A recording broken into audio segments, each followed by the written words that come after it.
We are here with Alan, Mental Misplay, to rate some Yu-Gi-Oh cards, and today we're doing something a little bit different.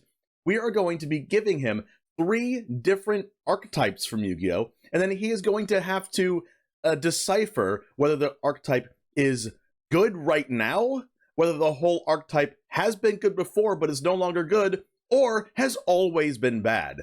You're going to get 5 cards from each archetype, and then you're going to have to decipher in your mind whether you think this group of cards is really good right now, really good in the past but not good anymore, or just outright never good. This is a lot. I'm stoked. This is gonna be I'm gonna be really having to think here. I'm excited. I have to start you out by asking you, what Yu-Gi-Oh experience do you have? I have 0 Yu-Gi-Oh! Play experience. My old LGS in Brooklyn, Kings Games, the top floor used to be divided and would have half the top floor would be taken up by Yu-Gi-Oh! Players, and I always admired how spirited, how boisterous they were. And I did a table read of the script for the first episode. So I'm familiar with the first episode a little bit, and that's about it. Aside from like all the memes, right? Pot of Greed draws 3 cards, I think. I don't know. Yeah, yeah. Maybe. I don't know if it's even true. You can't trust memes No, anymore. you can't trust memes. Actually, we did that Yu-Gi-Oh read together in Boston when we did. Shows you how much of an impression it left Yeah, on me. yeah, you don't even remember that. I was Yugi and you were Kaiba, right? Or Pegasus? Yes, I was Yeah, Kaiba you were for Kaiba. You were sure. such a good Kaiba too. Yeah, He was rad. He's a hell of a character yeah, for he sure. is.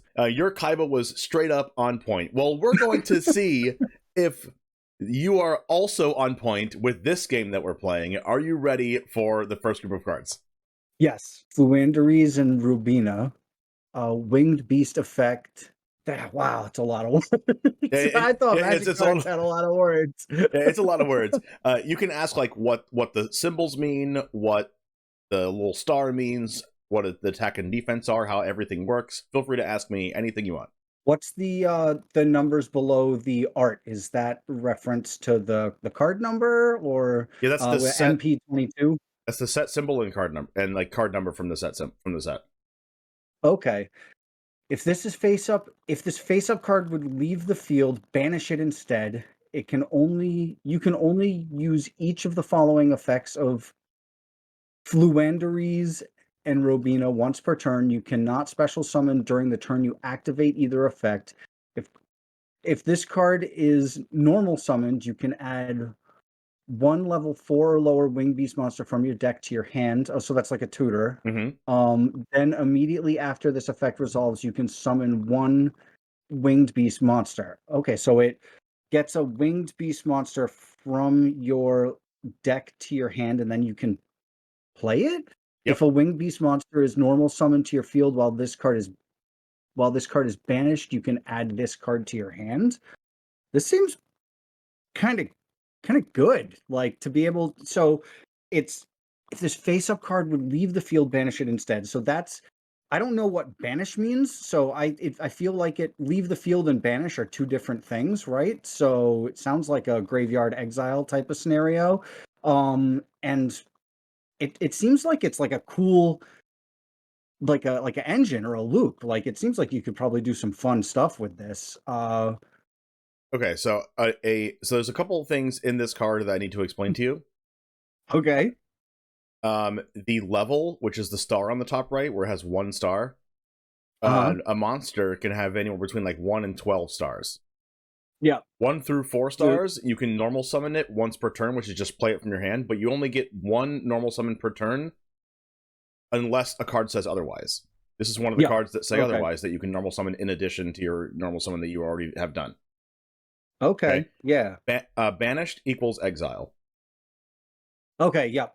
And this is cool because from exile, it lets you bring it back to your hand from exile if you use its ability. So it seems like a cool kind of like reoccurring nightmare kind of loop. And if you get it back to your hand, it means you can do it over again. So I Yep. don't know how deep the winged beast archetype goes, but we'll see. We'll see what else this is I feel like this is pretty good so far, though. I kind of like what this is doing. We're going to the next card in the archetype. Floandries and Elgin. Okay, so Floandries, I think, is this bluebird here, right? With the so we get because Fluandries has showed up twice here. Winged Beast effect, attack, defense, 1 star. Face up would leave the field, banish it instead. You can only use each of the following effects once per turn. Cannot special summon during the turn you activate either effect.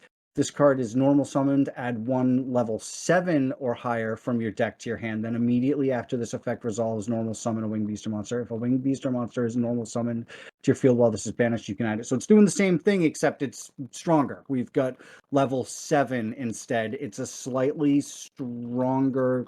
No, it's got less defense, but more attack. And it gets level 7s instead of level 4 or higher. You can add 1 level 7 or higher. This one says add 1 level 4 or lower. So this one is stronger, and it's doing the same thing. I don't know like how casting costs or anything work, so it seems like it's an effect. So is this, it's got attack and defense. So this is like a creature, a summon? This is a creature, it's a summon. You only get 1 normal summon per turn, like I said before, similar to like a land drop. You only get 1 actual land drop per turn, but there's other cards that give you more than that. Also, if a monster is level 1, 2, 3, or 4, you can normal summon it from your hand without tributing any monsters. You can just get a free normal summon of a monster once per turn. If it's level 5 or 6, so 5 or 6 stars, you have to tribute, sacrifice 1 monster on your board in order to normal summon the level 5 or 6 monster. For level 7 or higher, in most cases, you have to tribute 2 monsters from your board, sacrifice 2 monsters from your board in order to normal summon the card. Gotcha. So that's like what casting costs kind of are in Yu-Gi-Oh! You get a free small one, or the bigger ones have to replace the bigger ones replace the free small ones, basically. So it gives you your curve, right? So you start off with the small ones and you go into bigger and bigger. Right. One more thing I have to mention is that these cards say you cannot special summon during the turn you use them. Gotcha. And special summoning is any other way to put a monster onto the field that is not your normal summon. And you can summon them in face-up defense position or face-up attack position, but they have to go face-up. And you can get unlimited number of special summons per turn. But this says you can't do it at all. Okay, correct. Interesting. So this is... You're all in on the Fluandries effect if you're using this. Right. Gotcha. So you understand the gist of this one, right? This is basically Fluandries and Robina, but for level 7 or higher. Mm-hmm. Ready to go to go on the next card in the archetype? Yep. Okay. Oh, we got a penguin now. Oh, this one's got we got a big attack here. Oh yeah. Oh shit. We got 10 stars. All right. So this is a beefy boy here. If this card is tribute summoned, you can add 1 Fluandries spell or trap from your deck to your hands. Then immediately after this effect resolves, normal summon 1 monster. While this tribute summoned card is in the monster zone, your opponent cannot activate effects of special summon monsters they control in attack position. So it's got like a stacks effect. It turns things off. Once per battle, during damage calculation, if this card battles an opponent's monsters, you can banish 1 card from your hand. That opponent's monster current becomes halved. Oh, okay. So that then the banish is a sick debuff that synergizes with the other Fluandries cards that then lets you put them back into your hand. So you can really get a cool cycle going here. Yeah. Okay, this is cool. This seems like a cool enabler for more of that. You can have as many things in banished as you want at a time. Yep. It's an unlimited banish pile, exactly like Magic. So it works like, and in this case, if you can get them back from banish, because there's not a ton of stuff in Magic that goes in and out of exile on its own without other effects, right? So, but with this, you've got stuff going in and out of exile based on the effects of the card. So it seems like they all synergize pretty well together. I just have no concept of whether or not this is good in any meta. It seems really cool though. Yeah. That's the cool part about this, is that like you can see the interactions, you can see the synergies, but like, is that going to be good enough? There's no way of you knowing actually, because you've never played Yu-Gi-Oh! But Yep. when you start seeing the next cards and maybe the next archetypes, you can start like putting things together and like fully really understand things like that. So it's cool that you're putting it together. I love it. So we're gonna go on to the next card in the archetype. Floowandereeze and the Advent of Adventure. This is shiny. This is super. This is not what kind of foil is this? Is this a I believe this is because they I believe this specific one is called Prismatic Secret Rare. okay, awesome. Banish one winged beast monster from your hand or face up field. Add one Floowandereeze monster or Floowandereeze field spell from your deck to your hand. Then gain 500 life points. Those are like hit points. Right. You can only activate one. So you can only do this once per turn, but you discard one and then tutor one. So this is again replacement, and it adds stuff to that banish pile as well. This is awesome. Yes. So this is like a. I do have to say one thing. Sorry to interrupt. I want to say one thing No, you're good. about spell cards. This is the first spell card you've seen. Yeah. This is called a spell card, but not every card in Magic. Every card in Magic is a spell card, but that's not true for Yu-Gi-Oh. Yep. A monster is a monster and not a spell card. A spell card, the greenish, bluish turquoise here, is a spell card, and then there are trap cards that are like magenta purple, okay, that are trap cards and not spell cards. If that makes sense. This symbol next to spell card is a bunch of different kinds of symbols. Like it even says in the card that you add to a field spell, that's a different symbol. This one is called a quick play spell, which means it's an instant if you cast it from your hand. And then, but it's also an instant on your opponent's turn, but you have to set it first in your spell and trap card zone. Put it face down, and then you can use it as an instant on your opponent's turn. Okay. I love it. I love that it adds further to the synergy. It's another spell, and that you could do it as an instant. You can set it, so you have to like put it on the board basically and be like, I'm going to cast this. Yep. At instant speed. Okay, interesting. Yeah, seems good still. I love that it's like further adding to that synergy. Yep. And then there's one more card. Yeah. Is this going to be the big mamma jamma, or is this the dud, the booby prize? Right, exactly. I'm excited to see it. And after this one, you have to say, is this card? I mean, you have to think to yourself, is this deck good right now? Was it good and no longer good, or was it never good? All right. Yeah. Moving on to the next card. Oh, the magnificent map here. All right. Spell card. It's got a different. Is it the same symbol? Or is it a different type of symbol? This is the field spell that the quick play spell can search. This is a world enchantment, basically, but your opponent can also have one. During your main phase, you can reveal one level 1 Floowandereeze monster in your hand and banish one Floowandereeze card with a different name from your deck. Then immediately after this effect resolved, normal summon the revealed monster. Sick. You reveal. Okay, so the small one comes into play, normal summon. If your opponent normal summons a monster immediately after this effect resolved, you can normal summon one more monster. You can only use each effect once per turn. Interesting. So it seems a little limiting. Like the one thing about this archetype is that it limits you only to using this archetype, which seems like it could be really, really limiting. This card is what the last one. This is what the Advent of Adventure gets. It can get that. It can get this, or it can get another Floowandereeze monster. A small monster. Okay. I feel like it's either really good currently or was never good, because it just never. Just really tough to figure it out. I think. Oh man. I think it's so tough. I understand that you're purely guessing because you haven't played Yu-Gi-Oh, but that's the fun of it. I think it's either really good or never good. Like there's no. I want to say never good, because the only once per turn stuff really feels like, and the only once per turn and the shutting off the regular special summons feels like a huge detriment. Feels like you can't play all your other cool cards. So, but I feel like if you fully dedicated it, like I don't know what else would go in the deck that could really make this snappy. And I have no idea what the time scope of if these are current cards or not. It's so tough. I really do think it's like, I love the synergy between all of them, but I also feel like it's super limiting. I'm tempted to say it was never good. But I don't know. And I'm like very specifically also like not looking at your face or your reactions. I don't know if you're sitting there like making Tobey Maguire Spider-Man face the whole time I'm talking. I was smiling the whole Feel- time. um but I feel like it's like, oh man, it's such a tough call, but we'll go with never good for now and we'll see the next ones. Okay, and we'll see if you change your mind when you see like all the other archetypes. All right, moving on to the next one. CoolStuffInc.com is a proud sponsor of this channel, and you can show your support while getting 5% off your entire order and a free The One James Goblin Shaman token by using the code JAMES5 at checkout. Need singles for constructed or kitchen table play?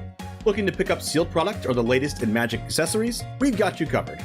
CoolStuffInc.com is the place for all your Magic the Gathering needs, and support me by using the code JAMES5 at checkout. CoolStuffInc.com. Cool stuff in stock. Ooh, the Assault Core. So this is a creature. 4 stars, Machine Union effect, low defense. Once per turn, you can either target one light machine monster you control, equip this card to that target, or unequip this card and special summon a monster. Special summon it. A monster equipped with this card is unaffected by my opponent's monster effect except its own. Also, if the equipped monster would be destroyed by a battle card or effect, destroy this card instead. Well, that's cool. So it's like a shield. If this card is sent from the field to the graveyard, you can add one other Union monster from your graveyard to your hand. Okay, cool. So we got like an equipment type of thing that is also a shield. They come off and on. They let you summon extra stuff. They buff your creatures. I like it so far.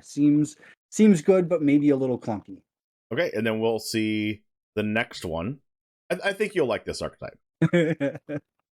Oh, sick. Big dragon, love it. 4 stars, high attack, higher defense. Once per turn, you can either target one light machine monster you control, equip this card to that target, or unequip this card and special summon it. A monster equipped with this card is unaffected by my opponent's spell effects. So the last one said monster effects, correct? The unaffected by your opponent's monster effect, except its own. Unaffected by your opponent's spell effects. Also, if the equipped monster would be destroyed by a battle card or effect, destroy this card instead. If this card is sent from the field to the graveyard, you can add one Union monster from your deck to your hand. Oh, good. So it tutors when it dies also. So this thing is even spicier. It's really, it's cool that a lot of these when they die replace themselves. These seem like good cards when they replace themselves. It's still clunky, but I like it. Okay, so we're doing, it's like a, so you unequip it. So when you equip this card, it gets equipped onto another monster or summon? When you equip it, you can equip it to another light machine you control. Light machine type monster. Okay. And this is a, This says would be Machine considered a Union face-up effect. spell card, like on your spell and shop card zone as a union. Okay, a Union monster. Interesting. Kind of like an It's a equip, yeah. machine. So the other ones, so what you could equip it to would say like light / machine. Right. It doesn't yeah, it has to be a light machine. On the top right, it has to have that light symbol, and then it has to say I see it up machine. there. Yep. I see the light symbol up there. Yep. Okay, awesome. All right, let's see the next one. Ooh, Sea Crush Wyvern. What are the, so we got Bee Buster Drake and Sea Crush Wyvern. What do the letters symbolize You'll here? see. The Sea Crush. Okay. Once per turn, you can either target one light machine monster you control, equip this card to a target, or unequip this card and special summon it. Okay, so you can unequip it and then it becomes like one of your monsters that you can attack with. A monster equipped with this card is unaffected by your opponent's trap effects. It also, if the equipped monster would be destroyed by a battle card or effect, destroy this card instead. If this card is sent from your field, special summon one monster from your hand. Okay, awesome. So it's getting stuff from your hand. So each one of these protects against a different thing. And also, this one gets one from your hands. This one gets one from your yard, or from your, this one from yard. This one's from library. Awesome. I like it so far. C Crush, B Crush, A, B, C. Okay, all right. So he's got A, B, and C. All right, all right, all right. There, We're starting. okay. I've heard of these letters in this order before. What about this one? Oh, the ABC Dragon Buster. Let's go.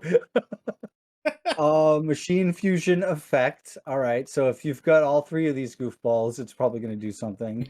A Assault Core, B Buster Drake, C Crush Wyvern must first be special summoned from your extra deck by banishing the above cards you control. If you do not use polymerization, once per turn, quick effect, you can discard one card, then target one card on the field and banish it. Oh, sick. So you could just fucking explode people's stuff with this guy. Yeah. During your opponent's turn, quick effect, you can tribute this card, then target 3 of your banished guys with different names. Okay, so you can turn this back into the other 3 guys. Yeah. And have them all out on the field. And like maybe equip it to something. Okay, this thing's rad. Okay, I have to explain to you what this purple card means, and also what other things in this card means in Yu-Gi-Oh, because you have no idea. Okay. Yeah, I don't know. I don't know what polymerization means. Okay, let's like start it there. A lot of syllables. Let's start with polymerization. Like, you can ask the questions on the card if you want. Let's start with polymerization. Polymerization is a spell card, kind of like the Floowandereeze spell, the turquoise card, but it's basically a sorcery. It's a normal spell, and it lets you use a monster from your hand or your field in order to put them in the graveyard to make a fusion monster, which is one of these purple cards, from your extra deck. So it's like polymerization. Okay. You just like put them together and it makes a big thing. Okay. What the extra deck is a group of 15 cards that are basically all companions. That require you to do some kind of cost in order to play them out of your companion zone. Okay. So since this one is in your extra deck, you can banish A, B, and C from anywhere on your field or graveyard to just special summon this out of your companion zone. Okay, so this one goes in your extra deck, but the other 3 are in your normal deck. Right. The purple the purple ones are going in your extra deck, and there's other ones that are like white and black and blue that go in your extra deck. There are different kinds of extra deck monsters. Do you draw from your extra deck, or when you do the special summon, you just sack the other 3 dudes, and this guy, you just pull him out of that 15 Right, you just pull him out the 15 cards. You don't draw from Love it. Love it. That's super cool. And I like that because then it doesn't fill your hands with cards that you can't use if you are it's not filling your hand with cards you can't use if you don't have the 3 guys on the field also, right. Your A, B, and C. This is cool. And usually discard 1 card. Right. Sorry, go ahead. Usually to summon a fusion monster, you would need polymerization or something like polymerization, a different card, in order to meld them together, basically. But with this card, it says you do not use polymerization. That's a specific card, that's a card name? It is a card, yes. Okay. Discard, quick effect, once per turn. Tribute this card. I love it. This is super. Yeah, you were right. I absolutely love it. The big goofy Mechazord, and they got the picture of all 3 of them all fucking smashed together. Yeah, I told you you'd like it. Yeah, of course. All right, moving on to let's see the 5th one. Yeah, here's the last card in the archetype. This kind of puts things into perspective and puts it together. Oh, okay, all right. We got they got their special cat boxes here. When this card is activated, you add 1 Light Machine Union monster from your deck to your hand once per turn. If it is normal or special summoned to your field, you can target one of those monsters and equip with a different name from your deck to that monster. But the special monster you equipped cannot be special summoned this turn. Only do once per turn. Interesting. So this lets you add 1 Light Machine Union monster from your deck to your hand. Once per turn, if a Light Machine Union monster is normal special summon to your field, you can target one of those monsters. Equip appropriate. What is appropriate? Something that something that can be equipped to it. Okay. Right. So since the cards say that you can equip it to another light machine, it is an appropriate target. So you can add 1 from your deck to your hand once per turn. Special summons, you can target one of those monsters and equip appropriate Light Machine Union monster with a different name from your deck to that monster. That being the one that gets special summoned, special or normal summoned. Right. If you deck with the monster, it cannot be special summoned. Okay, sure. And then it sits. It can't be special summoned this turn, so it sits back a little bit. Okay, interesting. So that basically lets you get these other pieces out on the field a little faster, a little easier. Right.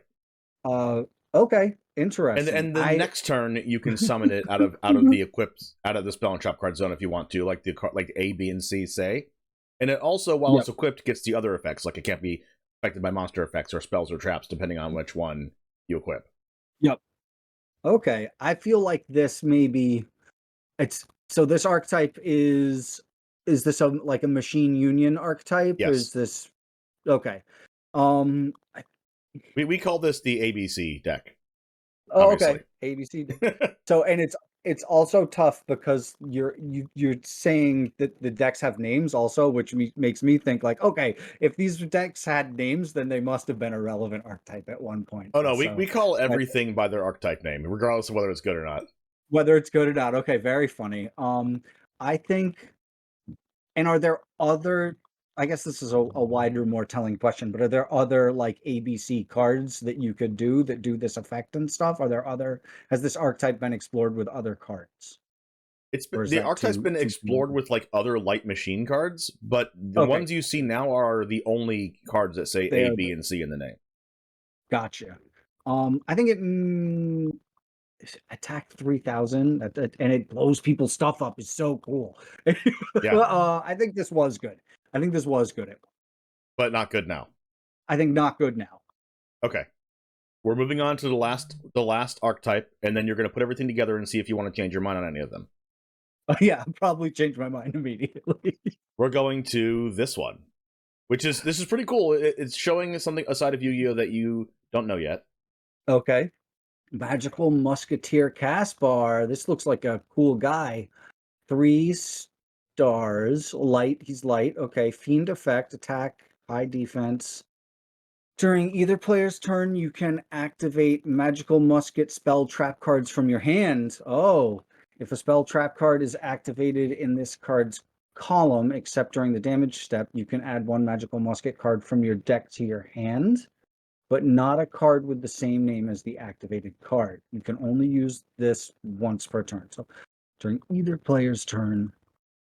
So you could do it it says once per turn, so you could do it on your turn and your opponent's turn. Correct. From your hands, activated in this card's column. What's the column? The column is, if you have a field, you have 5 spell and trap card zones and 5 monster zones, so does your opponent. So okay, and they go to columns and rows, yes. Okay. This card's column you can add from your hands, but it's got to be a different one. Cool. Love it. And are you ready to go to the next Magical Musketeer card? Yes, absolutely. Oh, Magical Musketeer Starfire is 4 spells. She got the same red dragon wing looking thing on her arm. I like that. Starfire, higher defense than attack. Fiend effect. This one's also Fiend effect. Light. During either player's turn, you can activate Magical Musket spell trap cards from your hand. All right. If spell trap card is activated in this card's column, you can special summon 1 level 4 or lower monster from your deck in defense position, except you can't get her. You can only use the effect of her once per turn. Okay, I like this. Instant speed is pretty crazy. Magical Musket monster from your deck in defense position. So it comes right onto the field. Yes. Okay, awesome. And also, the thing about being able to play them cards from your hand is your opponent doesn't have an opportunity to destroy them if they're like set face down in your spell and trap card zones. Your opponent does have an opportunity to destroy them, but this deck like kind of lets you keep them in your hand to prevent them from being destroyed. Okay. All right, moving on to the next Magical Musketeer card. Oh, Kid Brave. He's cool looking. This kid looks like he could blast 3. During either player's turn, you can do this from your hand. If a spell trap card is activated in this card's column, you can discard a Magical Musket card, draw 2 cards. Ooh, I like this. So this is getting... If a spell or trap card is activated in this card's column, you can discard. So you can play it, rather than having it face down or face up as a spell, you can just go right from your hand to that being cast and active on the battlefield. I Right. see. And you can discard one to draw 2 cards if you do it. Okay, love this. So that's your refill. Kid Brave has got the reload speed. Yep. He's He's got reload speed. he's got the reload. He's giving you more Magical Musketeer stuff. Yep. This is really funny. I'll see the next one. Time for the fourth one. Oh, Doc's got the cannon. He's got the absolute blaster. His attack lower than Kid though. 3 stars during either player's turn from your hand. All right, activated in this card's column. You can get them from your graveyard. Love it. Okay, so this is your recursion. This lets you keep the party going. So we got 4 of these guys so far, but they're all creatures. They are not spell or trap cards. Right. So there are, I'm guessing, like a pile of very specific Magical Musketeer spell and trap cards. Right. All right, let's see what's number 5 here. Cross Domination. Oh, and we've got Kid here. Kid, what's his name? Kid Brave here, blasting in 2 directions. If you control a magical musket monster, target 1 face-up monster on the field until end of this turn changes its attack defense to 0. Also, it has its effects negated. You can only activate Cross Domination once per turn. Okay, awesome. So this is your spell that you would be activating from your hand into a column, and it basically nerfs an opponent's creature. Right. If its attack and defense goes to 0, does it die, or it just can't do any damage or take any damage? If the card is in it does not die. Okay. If the card is in face-up attack position with 0 attack, all of your attack, if you attack that monster with one of your monsters, it does the difference between your attack and their attack. So it basically tramples over. If the monster that you targeted with this card is in defense position, basically anything can attack over it and kill it, but it does not trample over. Okay, but but you can do these at any time from your hand, so you can do these as like surprises or whatever. Yes, because they're in your hand, and the Magical Musketeers let you use this on your opponent's turn from your hand, which you would normally have to set this card first in order to activate it on your opponent's turn at instant speed, since it's a quick play spell. Okay. All right, I'm gonna go with Wait, ABC... you have a bonus card. You have a bonus card. Oh, bonus card! Yep. Let's go! Bonus card for this archetype. I had to give you one of the traps, so here is the 6th card from the Magical Musketeer. Oh, Desperado blasting. You control a magical musket monster. Target 1 face-up card on the field. Destroy it. Yeah. You can only do it once per turn. Awesome. And these guys all just use guns and cannons and stuff. I love it. This is very funny. So it's so now it is time. You've seen all 3 archetypes. Now you have to give us our verdict. One of these is playable and good right now. One of these 3 was good before and is no longer good. One of these was never tier 1. I think Magical Musket is playable right now. I think Flu was good and is no longer good, and ABC was never good.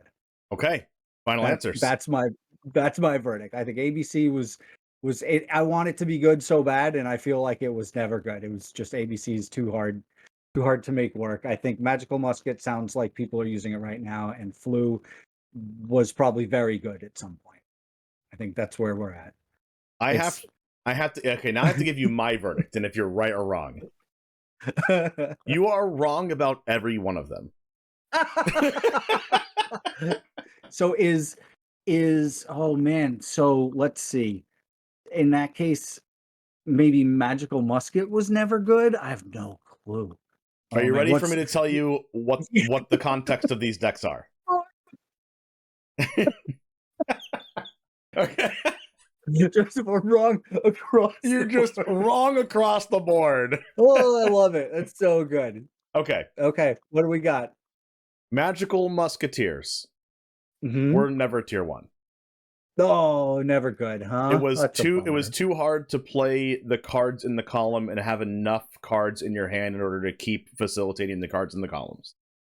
Okay. And if your opponent removed any of your magical musketeer monsters, you can no longer play any of your spells on your opponent's turn, and you can't play them in the columns and get their additional effects. So all your opponent has to do is remove your monsters, and then your deck basically no longer functions.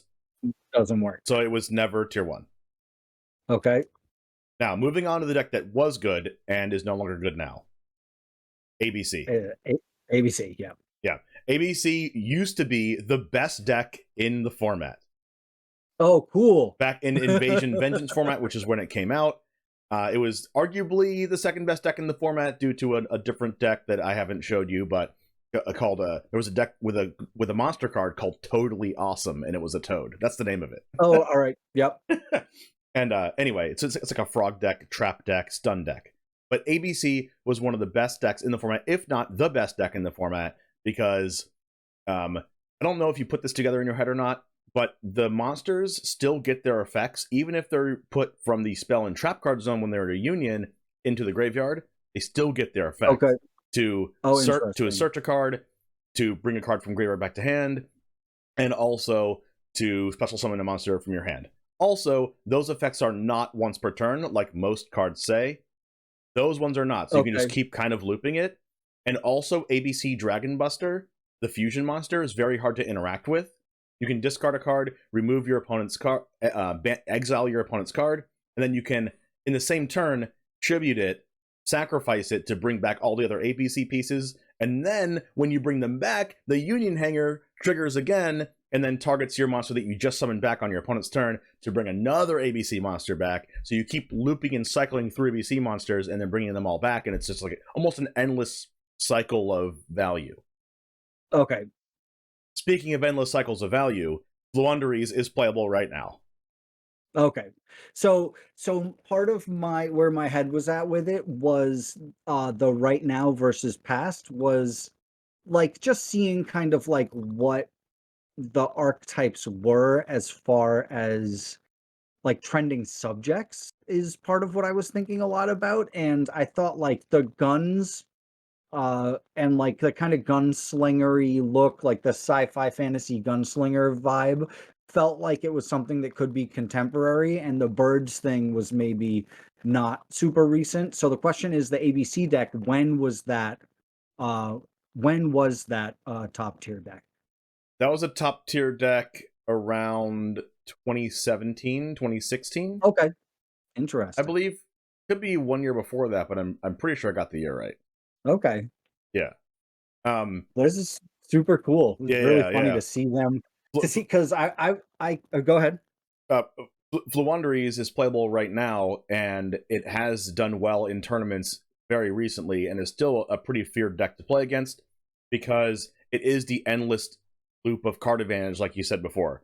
All you have to do is get the map, the field spell, or the quick play spell to search for Robina, and if you have Robina, basically almost anything is possible, and if your Robina doesn't get stopped, you almost always win. Robina searches Eagland, and then you normal summon Eagland, and then Eagland searches Empen, and then you tribute both of them to summon the Empen. Empen triggers to search a spell or a trap card, and then you also trigger the other Floowandereeze monsters when something's normal summoned and they're banished to add them back to your hand. So you have an Empen, you have a field spell, you have the spell or trap that Empen searches, and then you also have both other pieces that you already used back to your hand for next turn, and the Empen itself is a stacks piece. And then also in the deck, you'd play other kind of stacks pieces in order to say your opponent basically can never play the game, and you have an endless recursion cycling of going on there. Yeah, that's cool. I think it's super neat to see how the cards are all built to work very specifically with each other. I think it's a really interesting lens to view a game through, a game, especially like a deck building game, so it also speaks very highly to archetypes and to when you go into a tournament or whatever, like seeing very specific decks that you know how to play against and that sort of thing. Very, very cool. Right. So this is basically what Yu-Gi-Oh is Yu-Gi-Oh! Konami prints decks that are like supposed to work together in these archetypes, and there's some that are better than others, and that's basically what there's some exceptions to this. There's some decks that you can build without archetypes, but for the most part, archetype decks, the massive, overwhelming synergy that they have leads to them being really, really strong. And that's basically what Yu-Gi-Oh is. Awesome. Very cool. I came into this expecting to look at single cards and just being like, this card sucks, this card's great. So being able to think about it through a deck building lens has been really interesting. Well, I'm really glad you like it. This is the first time we're doing this. So if you want to see more of this same kind of concept, showing other creators the scope of Yu-Gi-Oh! Through different archetypes, let me know in the comments. This is something that you have asked for, so I thought that I would kind of try to make it happen for you guys. So if you liked the video, like the video. That's hilarious. If you liked the video, like the video. Subscribe to the channel if you do want to see more stuff like this. Thank you very much, Alan, Mental Misplay, for coming on the channel. You're awesome. Thank you for being the awesome friend that you are, and I hope you had a great time. Thank you so much. This has been an absolute treat. Thank you so much, James. All right, we will see you again next time. Peace.